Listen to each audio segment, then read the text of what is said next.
இதில் வந்து உங்களுக்கு ப்ளஸ் என்னன்னு கேட்டிங்கன்னாங்க, முதல்ல வந்து உங்களுக்கு குரு பகவான் ஒரு பெரிய ப்ளஸ்ஸாக உட்கார்றாரு.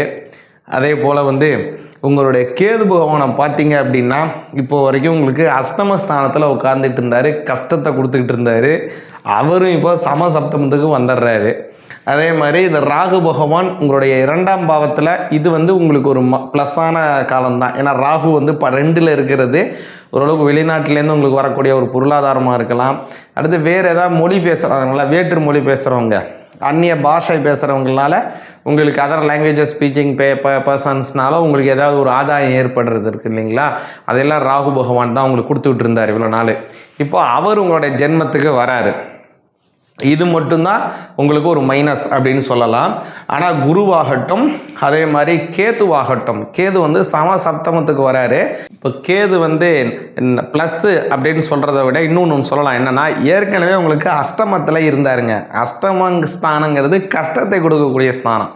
அந்த இடத்துல கேது உட்கார்ந்ததுனால கொஞ்சம் கெடுபலனா அதிகமாக கொடுத்துருப்பாரு. அவர் என்னென்ன மாதிரியான கெடுபலன்னா, மன கஷ்டத்தை கொடுத்துருப்பாருங்க.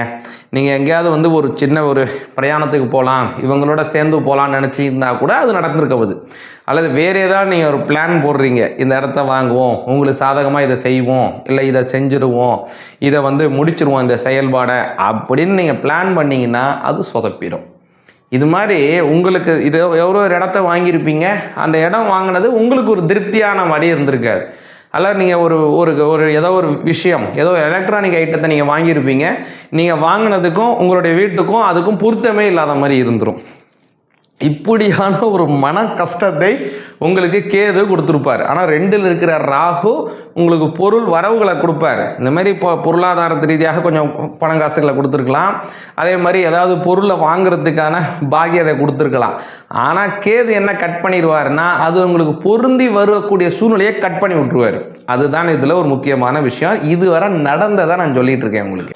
இப்போது நடக்க போகிறது என்னங்கிறத நான் சொல்கிறேன் உங்களுக்கு தெளிவாக. இப்போ என்னென்னா, முதல்ல உங்களுக்கு இருந்த நல்ல விஷயம் என்னென்னா, குரு பகவான் 5ல் இருக்கார் இல்லைங்களா. இது ஒரு பெரிய கன்க்ளூஷன்ல உங்களுக்கு என்ன விஷயம் அப்படின்னா, கடன் இருக்குது, அல்ல உடல் ஆரோக்கியத்தில் பிரச்சனை இருக்குது, அல்லது ஏதோ நண்பர்களுக்கு உங்களுக்கும் ஏதோ வாக்குவாதம் பிரச்சனை இருக்குது. இந்த 3 விஷயத்தில் ஏதோ ஒன்று இருக்குன்னா அது எல்லாமே மாறிடும்.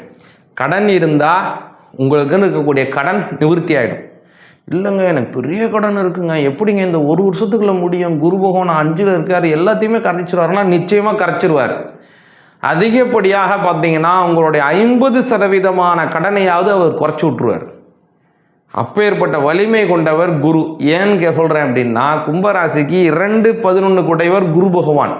2ஆம் பாவம் தனஸ்தானம், 11ஆம் பாவம் லாபஸ்தானம். அதனால் லாபம் விறுவிறுன்னு உங்களுக்கு உயர்ந்துடும், உங்களுடைய கடனை குறைச்சிருவார். சரிங்களா.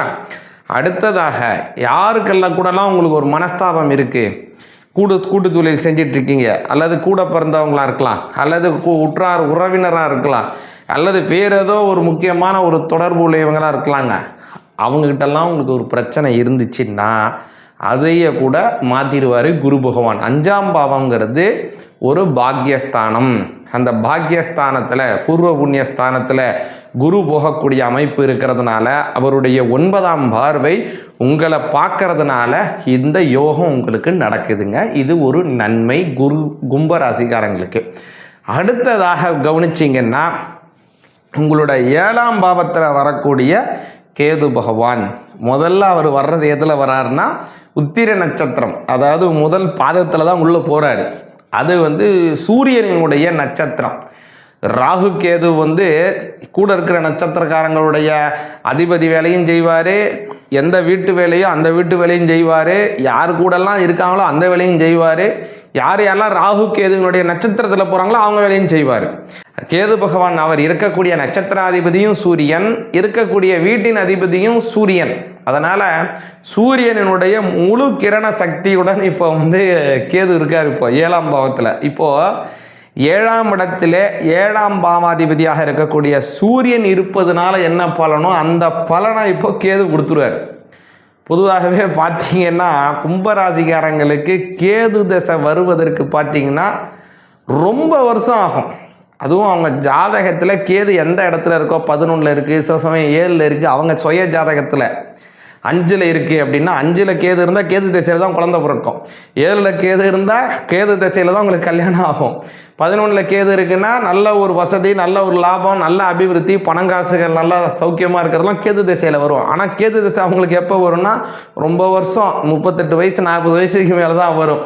சரி, இப்போ இந்த கேது வர்றதுனால என்ன நன்மைனா, அந்த சமயத்தில் கேது திசையில் என்ன நன்மை உங்களுக்கு நடக்க போகுதோ அதை எல்லாத்தையும் இப்போவே உங்களுக்கு கொடுக்க ஆரம்பிச்சிருவாரு. உங்களுடைய சுய ஜாதகத்தில் கேது என்ன பலன் தரக்கூடிய இடத்துல உட்காந்துருக்காரோ, உங்களுடைய சுய ஜாதகத்தில் இப்போ 2ல் கேது இருந்தாருன்னா பொருளாதார ரீதியாக வளர்ச்சி அடைஞ்சிருவீங்க. உங்கள் சுய ஜாதகத்தில் 5ல் கேது இருந்தாருன்னா இப்போ 7ஆம் பாவத்தில் வரக்கூடிய கேது உங்களுக்கு என்ன செய்வார்னா கல்யாண பாக்கியத்தை கொடுத்துருவார். கல்யாணம் நடக்காமல் தள்ளி தள்ளி போயிட்டுருக்க கல்யாணத்தை முடிச்சு வச்சுருவார். அது மாதிரியான ஒரு நல்ல பலனை இப்போது கேது பகவான் 7ஆம் பாவத்தில் வந்து உட்கார்றதுனால நடக்க போகுதுங்க கும்பராசியாகிய உங்களுக்கு. அடுத்ததாக கவனிச்சிங்கன்னா ராகு பகவான் ஜென்மத்தில் உட்கார்றாரு. இதுதான் நீங்கள் கவனிக்கப்பட வேண்டிய முக்கியமான விஷயம். இப்போ ஜென்மத்தில் இருக்கக்கூடிய ராகு என்ன செய்வார் அப்படின்னாங்க, உங்களுக்கும் உங்களுடைய சக ஊழியர்கள் இருக்காங்க இல்லைங்களா, உங்களுடைய வேலை செய்கிறவங்க, அவங்களுக்கும் உங்களுக்கும் ஒரு முக்கியமான சலசலப்பை ஏற்படுத்துவார். அவங்களுக்கும் உங்களுக்கும் ஒரு போட்டியை உருவாக்குவார். அவங்களுக்கும் உங்களுக்கும் 2 பேருக்கும் ஒரு சின்ன பொறாமைகளை ஏற்படுத்துவார்.